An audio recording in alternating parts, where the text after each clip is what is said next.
Abra sua Bíblia na Epístola aí aos Filipenses, que nós lemos, o capítulo 2, e ver que lições nós podemos receber da parte de Deus através da sua palavra para nós, não é? Já vimos no primeiro capítulo lições muito importantes para a nossa vida cristã, nossa vida espiritual. E agora no capítulo 2 tem um outro tema, uma carta do apóstolo, irmãos, aos crentes de uma igreja, que não era uma igreja grande, não é, para aquela época, mas essa carta, como as outras, teve uma inspiração de Deus tão grande pelo Espírito Santo, que se tornou uma fonte de doutrina para todas as igrejas no mundo, em toda a época, em toda a história da igreja do Senhor. Vejam que é uma coisa inspirada por Deus, não é? Inspirada por Deus, essas cartas do apóstolo São Paulo, como de outros apóstolos. Então ele diz aqui, meus irmãos, portanto, você sabe o que quer dizer portanto, não é? Portanto é o quê? Uma conjunção de que tipo? Conclusiva, é uma conclusão. Depois que ele passou todo o ensino do capítulo 1, não é? Ele diz, portanto, uma conclusão. Dessa forma, assim, não é? É uma conclusão. Assim, portanto, aí tem aqui 3 sis, não é? Portanto, se há algum conforto em Cristo, se há alguma consolação de amor, se alguma comunhão no Espírito, 4, se alguns entranháveis afetos e compaixões. Então o apóstolo está aqui desafiando, não é, os crentes de Filipos a atender o que ele vai propor no versículo seguinte. Mas primeiro ele faz uma introdução, não é? Ele mostra alguma coisa que deve vir antes para poder a outra ser atendida. Primeira coisa que ele diz é: se há algum conforto em Cristo. Eu pergunto aos irmãos: há conforto em Cristo? Ele sabia que havia, e os crentes também, mas ele pergunta para provocar exatamente a reflexão. Se há algum conforto em Cristo, ele está querendo dizer que há conforto em Cristo, não é? O homem carnal, ele se sente confortável fazendo as coisas da carne, as coisas que agradam a carne, que agradam ao mundo, que agradam ao diabo. O conforto deles são as festas, não é? Os finais de semana. O conforto deles é o carnaval, recheado de nudismo, de depravação, de drogas, de bebedeira, de prostituição, não é? Nesse carnaval agora, eu não assisto pela televisão, não, mas na internet que eu entro todo dia, estava lá as notícias, não é? As mulheres competindo lá nas escolas de samba para ver qual era a rainha da bateria, não sei de quê, que usaria o menor tapa-sexo, um adesivo para cobrir a parte íntima da mulher. Quem me apresentava o menor? Veja que depravação, irmão, não é? Que degradação moral dessas pessoas, entende? Mas eles se sentem confortáveis, eles gostam, não é? Mas aquilo, será que é conforto mesmo? Não é? É conforto viver no pecado? Para a carne é, porque a carne e o mundo e o diabo oferece uma alegria aparente, oferece uma felicidade aparente, meus irmãos. Uma felicidade aparente, através dessas coisas, muitas das quais destrói a alma, destrói a paz, destrói a saúde, não é?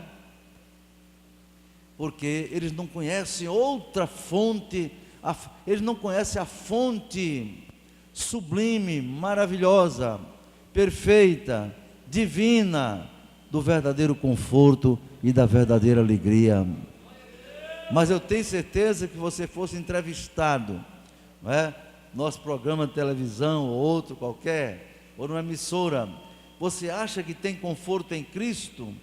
Acredito que todos os irmãos haveriam de responder: sim, eu tenho conforto em Cristo. Porque o crente na presença de Deus, ele sente conforto espiritual, o conforto para o seu espírito, o conforto para a sua alma, né? Jesus disse: arrependei-vos e crede no Evangelho, para que chegue o refrigério de Deus para vocês. Refrigério é conforto, não é? Refrigério é conforto. Em Mateus capítulo 11, Jesus disse: vinde a mim, todos vós que estáis cansados, oprimidos, em outra tradução diz, sobrecarregados. E o que foi que ele prometeu? Ele disse: vinde a mim, todos, não exclui ninguém. Realmente Deus não exclui ninguém do convite para a salvação. O Evangelho de Cristo, ele é inclusivo, mas depois vou dizer outro aspecto oposto a esse. Vinde a mim todos vós no mundo. Não tem esse negócio de eleito não, meu irmão, de predestinado. Não, Senhor, não existe isso não. Existe predestinação na Bíblia? Existe. Casos especiais. Paulo foi escolhido desde o ventre, Jeremias foi escolhido desde o ventre. São casos especiais em que Deus tem um propósito especial com alguém, e aí ele predestina. Mas com a humanidade toda não. Sabe o que é que está predestinado? É a igreja. A igreja coletivamente está predestinada para a salvação, porque através da presciência de Deus, Ele sabe quem compõe a igreja. Mas individualmente não, Senhor. Individualmente não. Aí seria uma elite privilegiada, 7 bilhões de pessoas no mundo, somente 1 bilhão ia para o céu, se Jesus voltasse agora. E os 6 bilhões iam para onde? Para o inferno. Porque eles queriam? Não, porque Deus não quer que eles vá. Já decretou nascer do ventre da mãe para o inferno. Esse não é o Deus da Bíblia. Esse não é o Deus da Bíblia. Jesus disse: vinde a mim todos, sem exceção, que estáis cansados e oprimidos, e eu, disse ele, vos aliviarei. Eu darei conforto a vocês. Alívio é conforto, não é, irmão? Alívio é mudança de situação. Eu vos aliviarei. Quem nasceu no Evangelho como eu, não tem tanta coisa a contar, em termos de uma vida antes e de uma vida depois. Meus avós já eram crentes, meus pais já eram crentes de Jesus, não é? Então eu tenho muita bênção para contar na minha vida, desde a minha infância até agora. Mas aqueles ali, novos convertidos, e vocês que aceitaram Jesus, que vieram lá do mundo, sabe a diferença entre viver no mundo e viver na presença de Deus, entre viver no pecado e viver na paz do Senhor, na graça de Deus, não é?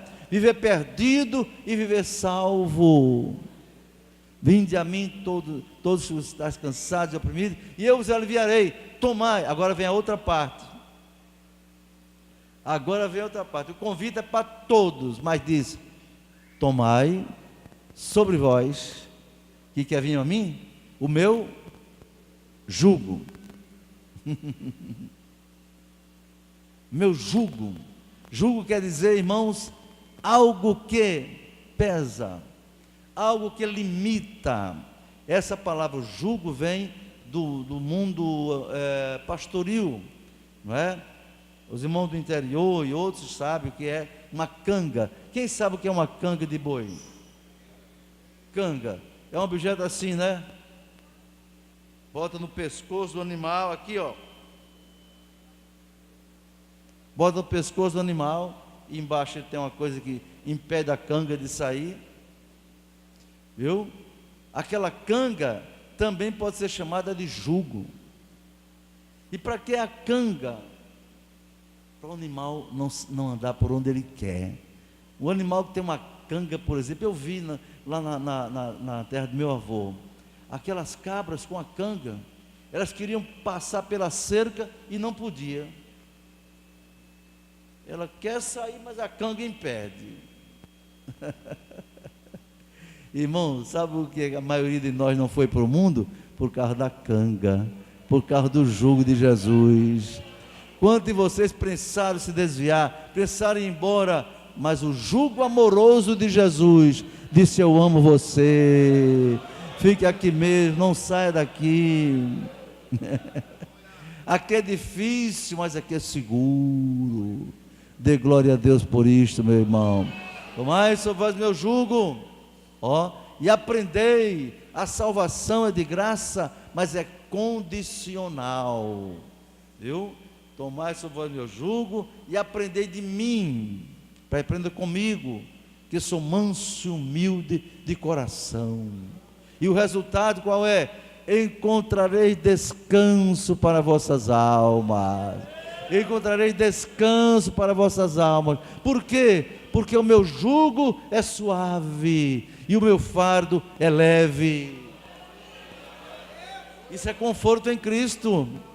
Isso é conforto, irmão. O crente tem um fardo, mas comparado ao fardo do diabo, ao fardo do mundo, da carne, o fardo de Jesus é leve. Sabe, irmão? É leve, mas mesmo sendo leve, às vezes, o peso da cruz, Jesus disse: quem quiser vir após mim, negue-se a si mesmo. Primeira condição: está disposto, meu filho, a ser meu discípulo? Estou, Senhor. Está disposto a abrir mão dos seus gostos, dos seus interesses pessoais, dos interesses carnais? Estou. Você tem que negar a você mesmo. Quem me segue não pode mais dizer: eu faço o que eu quero. Não, Senhor. Ele ora ao Pai Nosso e diz: seja feita a tua vontade, assim na terra como no céu. Meu jugo é suave, meu fardo é leve. Dê glória a Deus por isso, não é? Então, querido irmão, é isso. Muitos não querem seguir a Jesus porque acham pesado. Aí vai para o mundo, aí vai fumar um cigarrinho daquele que eu chamo de chupeta do cão. Tem 5.000 substâncias cancerígenas.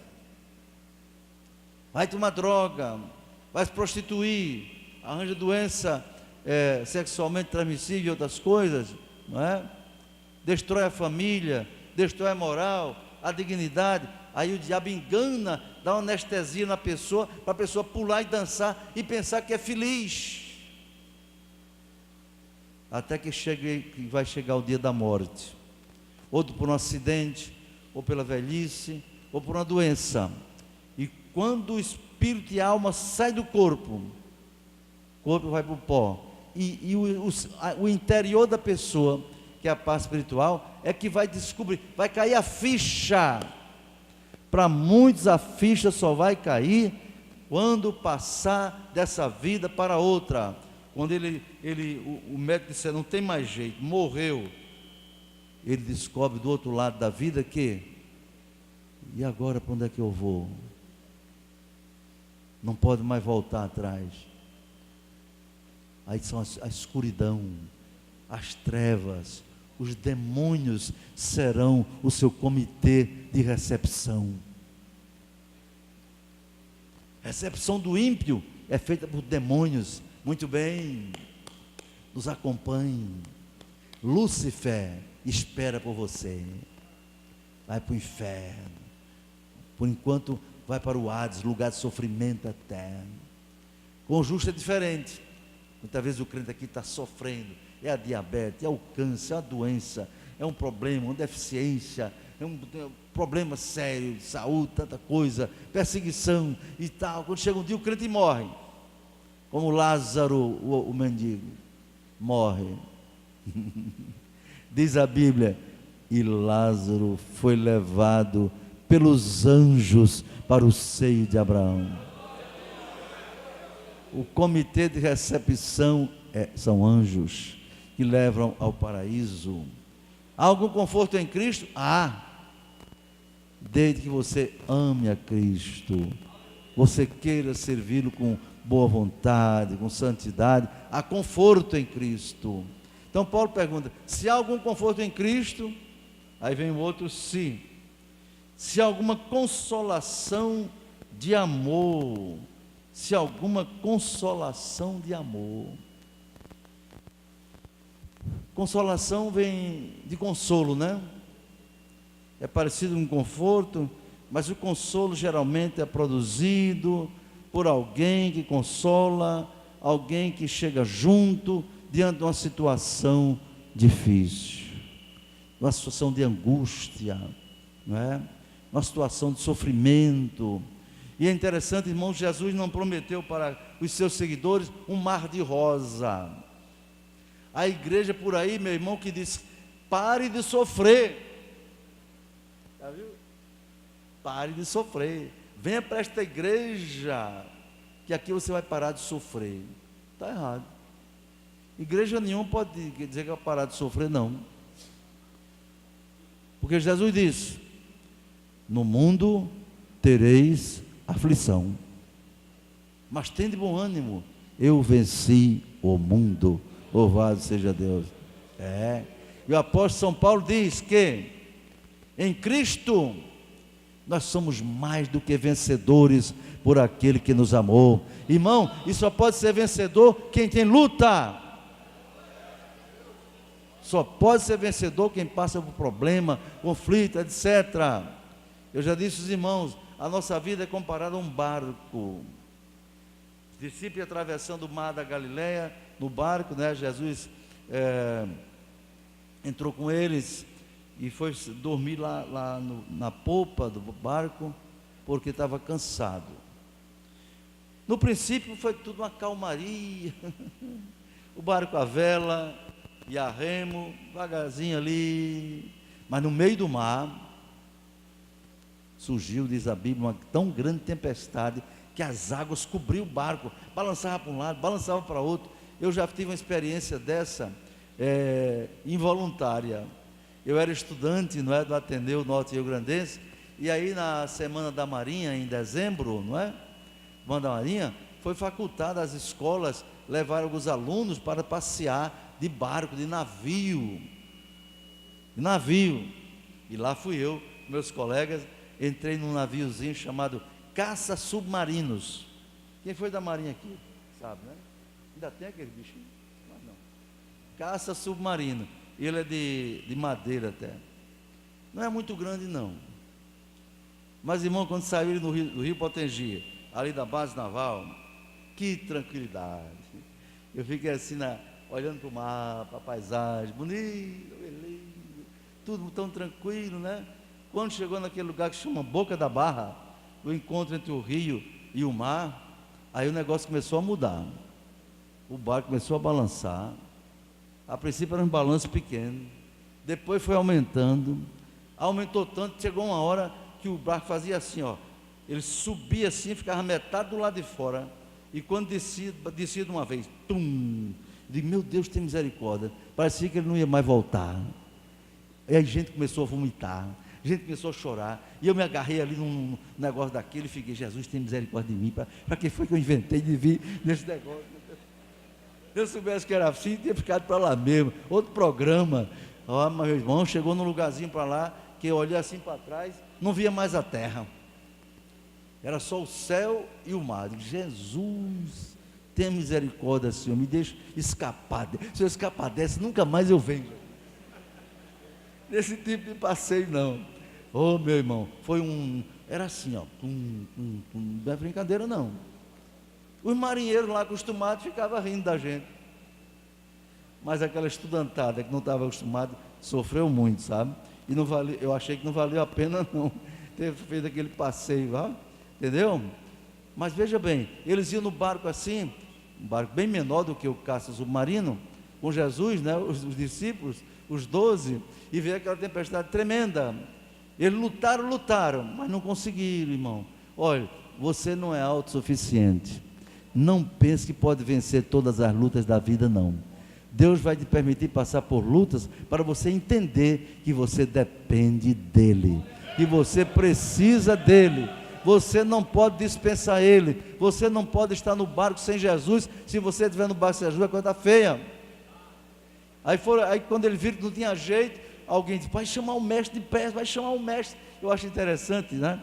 Nossa tribulação dessa, eles gritando: vamos morrer, estamos perecendo. Aí alguém diz: vai chamar o mestre. Jesus dormindo lá, o barco balançando, Jesus dormindo, sono tranquilo, né? Quando alguém chega: mestre, está vendo não, mestre? Estamos morrendo, perecendo, vai se acabar tudo, mestre, faz alguma coisa. E o barco está lá. Aí Jesus se levanta do barco, fica em pé, e o barco balançando para lá e para cá, para cima e para baixo.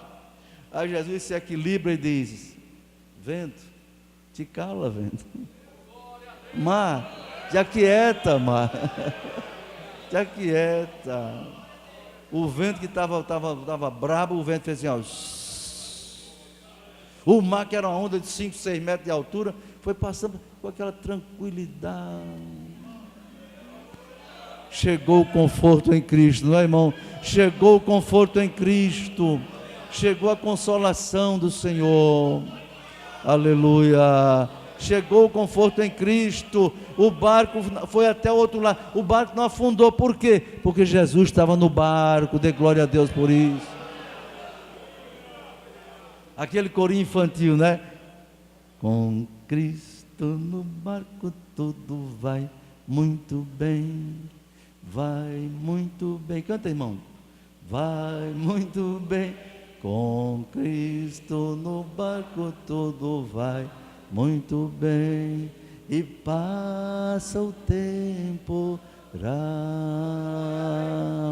Passa o temporal. Passa o temporal. Com Cristo no barco tudo vai muito bem. E passa o temporal.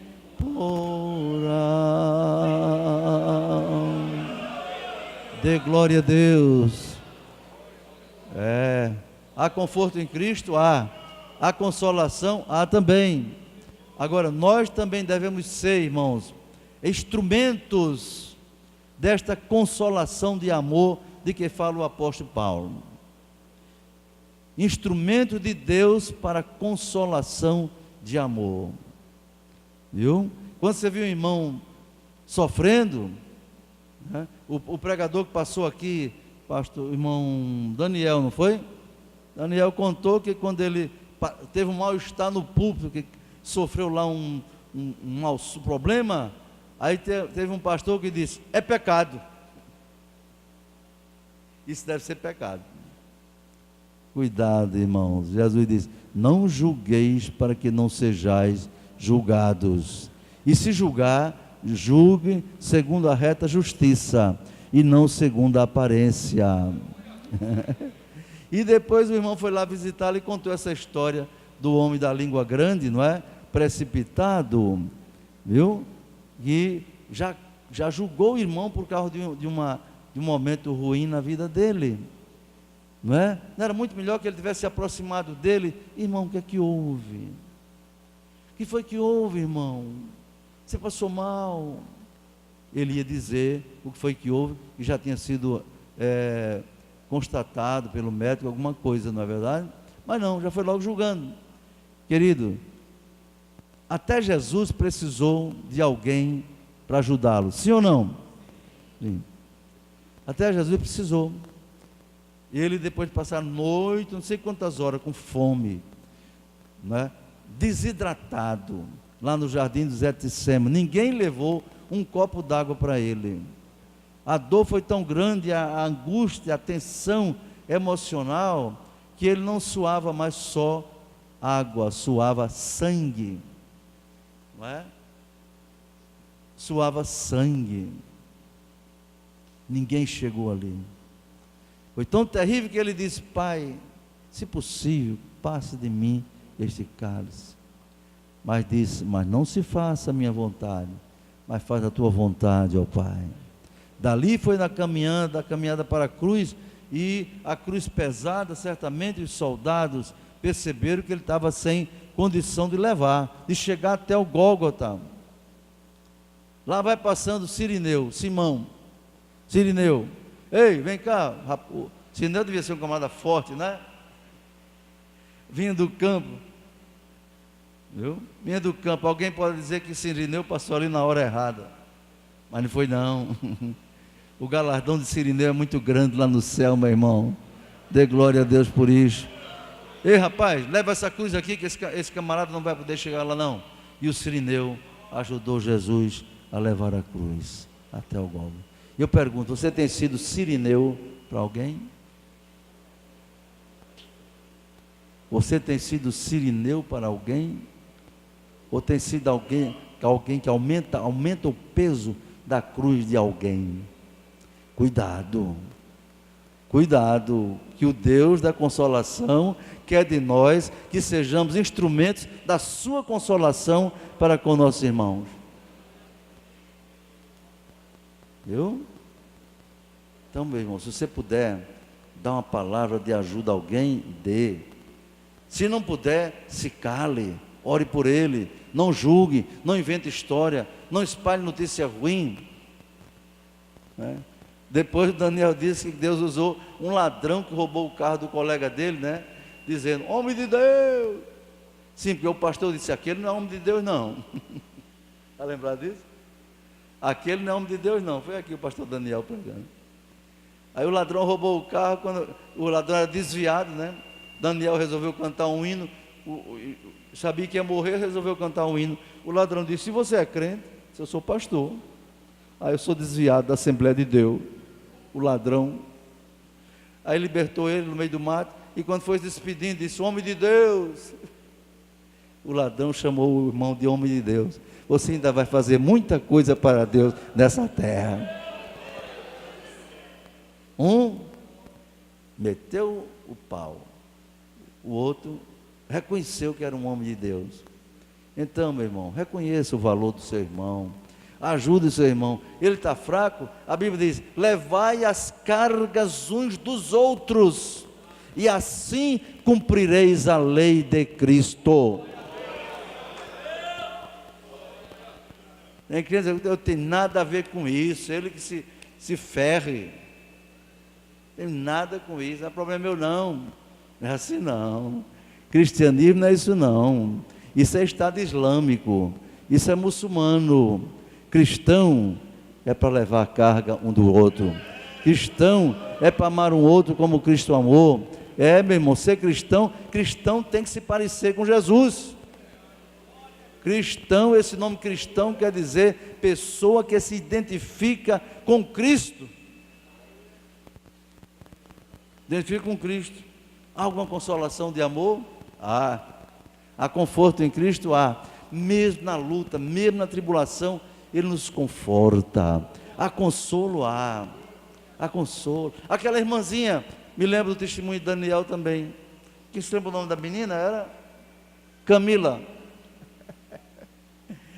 Camila, uma adolescente, dirigia o conjunto das crianças, né?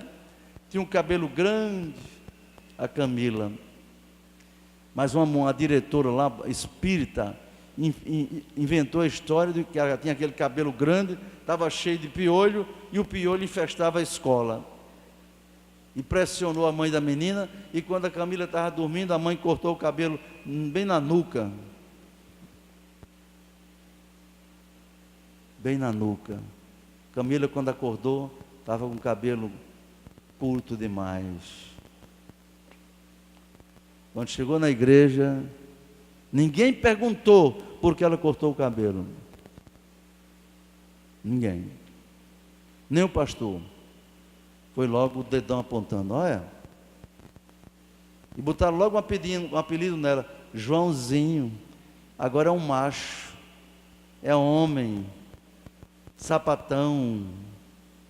Julgaram a pobre da menina. Ela ficou tão decepcionada que não quis mais ir para a igreja. Cadê a consolação de amor? Cadê a consolação de amor, meu irmão? Eu tenho muito medo de quem dá mais valor à norma do que à alma de uma pessoa. Não compactuo com o pecado de ninguém. Quem me conhece sabe. Agora, eu dou muito valor ao ser humano, porque Deus me deu o valor. Louvado seja Deus. A pobre da Camila foi rejeitada. Um dia Daniel foi visitar, estava lá, ela arrasada, triste. Convidou ela para ir para a igreja, vou não. Tá não. Rejeitada na igreja, cadê a consolação de amor? Cadê a consolação? Mas Deus usou ele para ir lá, cantar, tocar, incentivar, confortar, consolar aquela família. Louvado seja o nome do Senhor. Até que um dia, se lembra não, Daniel botou uma cadeira assim e disse: Camila, você sabe que você pode falar com Jesus? Você pode chamar a atenção de Jesus? Essa cadeira aqui, ele pode estar aqui para você falar com ele. E a menina pegou aquela palavra, não é? E passou 3 dias em jejum e oração, chamando a atenção de Jesus. Não é? E depois, então, um dos últimos dias da festa lá, ela entrou pelo corredor da igreja, Daniel convidou, e ela cantou um hino de uma maneira extraordinária, e toda a igreja sentiu a presença de Deus com a Camila cantando ali. Está vendo? E sabe o que ela disse? Bom, Daniel, eu senti Jesus passando a mão no meu cabelo.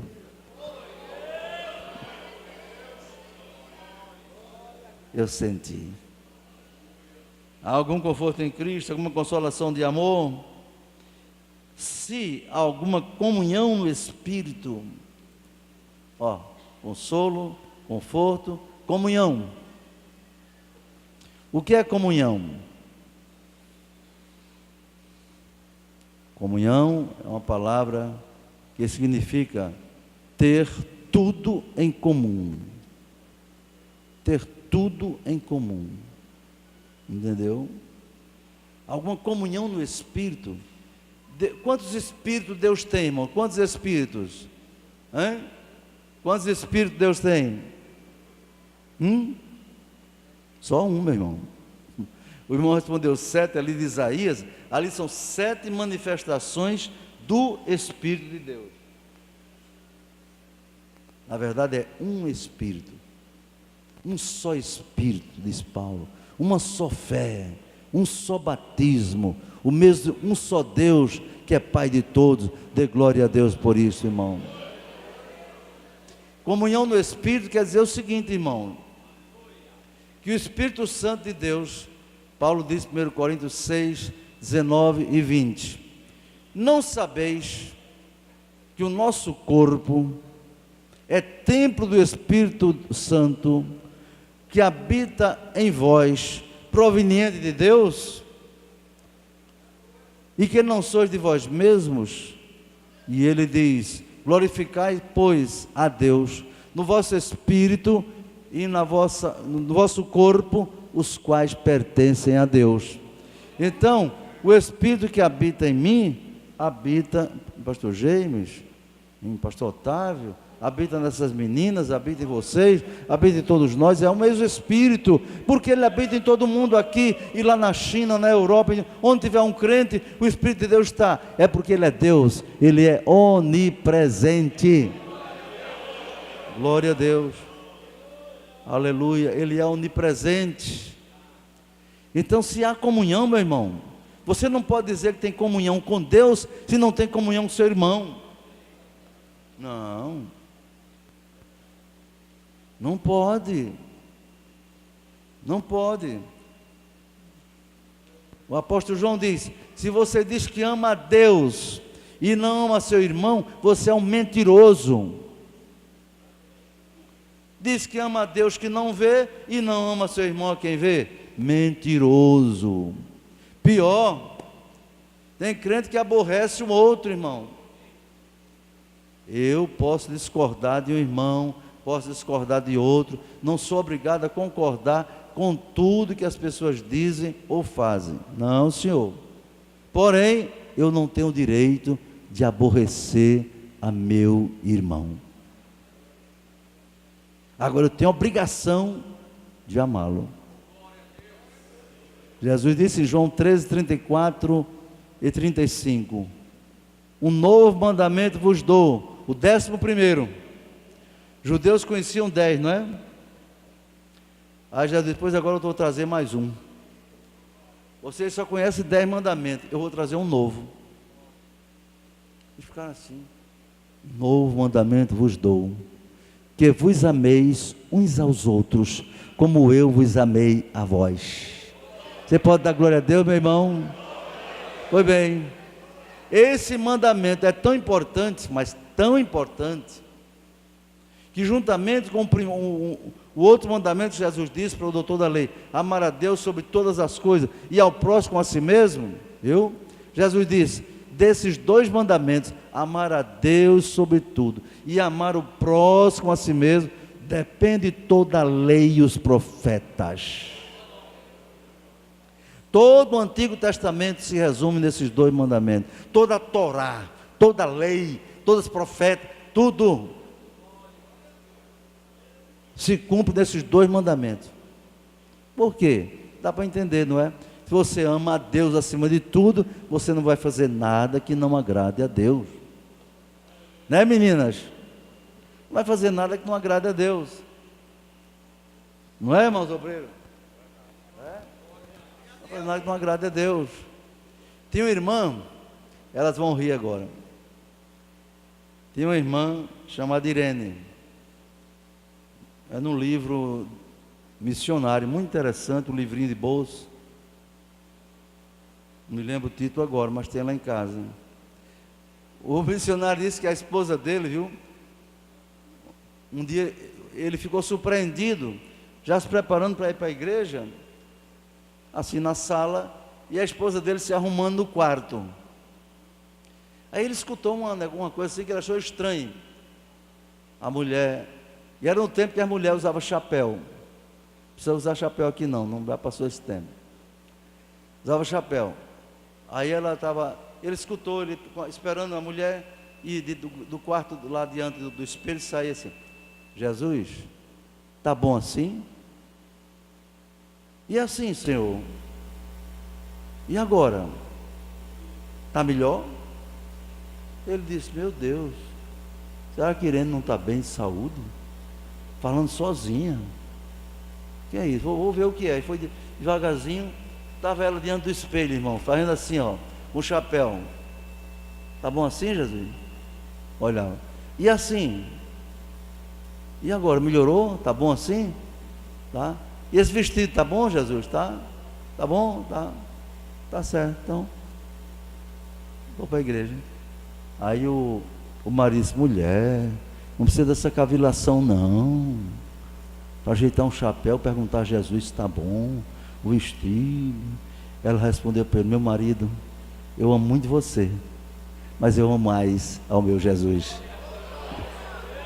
E em tudo eu quero agradar a Ele, até na maneira de botar o chapéu. Você pode dar glória a Deus, irmão? É hora de a gente perguntar às irmãs e às solteiras, mães casadas e às solteiras: vocês estão procurando agradar a Jesus na maneira de vestir? E os homens também. Estão procurando agradar a Deus? Nossa maneira de nos apresentar, se há uma pessoa que temos a agradar em primeiro lugar, é nosso Senhor e Salvador Jesus Cristo, porque Ele deu a sua vida por nós. Então há conforto em Cristo, há consolação de amor, há comunhão de Espírito. Sim, o Espírito é um só. Então não pode ser o Espírito que está em você ser diferente do meu. Não, de jeito nenhum. Agora, a pessoa que não ama a Deus, nem tem o Espírito de Deus, tem raiva de crente. Sabe por que eles têm raiva? Porque o Espírito que está nele não dá certo com o Espírito que está em você. Então não pode haver comunhão, não pode haver comunhão entre um crente. Um rapaz me perguntou: pastor Linaldo, deixa eu fazer uma pergunta. Quando eu falei aqui sobre ideologia de gênero, não é? Aliás, eu coloquei em PDF e mandei para muita gente no WhatsApp. Aqueles slides todinho está à disposição. À disposição, pode usar, pode divulgar, pode dar estudo com ele, não há problema. Não há problema. E o rapaz me perguntou: pastor, eu tenho colega na escola que é homossexual, eu devo romper a amizade com ele? Eu digo: não, não precisa, ele é seu colega, pode ser até seu amigo. Agora, o que você não pode ser é companheiro. Companheiro é aquele que caminha junto na jornada, né? Aí mandei ele abrir a Bíblia em Salmo 119, versículo 63, onde Davi diz assim: companheiro sou daqueles que te temem e guardam os teus preceitos, os teus mandamentos. Pode ser colega, pode ser amigo, mas não pode ser companheiro. Viu? Companheiro é só de quem ama a Deus, de quem tem comunhão com você, que é com o mesmo Deus. E para concluir, meus irmãos, essa parte aqui, eu vou ficar mesmo só no versículo 1. Se há alguns entranháveis afetos e compaixões, duas coisas importantíssimas na vida cristã: afetos e compaixões. Isso tem um sentido muito profundo, irmão, no lado espiritual. Só pode ter afeto e ter compaixão quem tem amor. Quem não tem amor não tem afeto nenhum. Por que é que tem marido que não tem afeto com a mulher dele? Porque não tem amor. Ou mulher não tem afeto com o marido? Porque não tem amor. Por que é que não tem compaixão? Porque não tem amor. Mas aqui está dizendo que em Cristo tem que ter não apenas afeto, mas entranháveis afetos e compaixão. Sabe o que quer dizer entranháveis afetos? Afeto quer dizer carinho, não é? Afeto, entranháveis afetos quer dizer que vem das entranhas, vem de dentro, vem do íntimo, não é só da boca para fora. Já imaginou que fariseu, que hipócrita, desgraçado, aquele camarada que dá a paz do Senhor para a gente e por trás fala mal. Você é um miserável, desgraçado, pobre, cego e nu, como diz lá no capítulo 3 do Apocalipse. Uma pessoa que bate no meu ombro e é meu inimigo, fala mal de mim, me aborrece, essa pessoa não tem amor, não tem afeto, não tem compaixão, coisa nenhuma. Mas aqui está dizendo, isso tudo que Paulo está perguntando se há em Cristo, é porque ele está querendo dizer que há. Há conforto, há consolo, há comunhão, há entranháveis afetos e há compaixão. Dê glória a Deus por isso. Se não fosse pela compaixão de Deus, nem eu nem vocês estaríamos aqui esta noite, irmãos. Então anote aí onde nós ficamos, no primeiro versículo apenas. Eu não estou preocupado se vou passar 1 mês, 2 ou 3 nesse livro, não. Eu estou preocupado em Deus me dar da palavra, extrair aquilo que é necessário para a nossa edificação espiritual. Amém?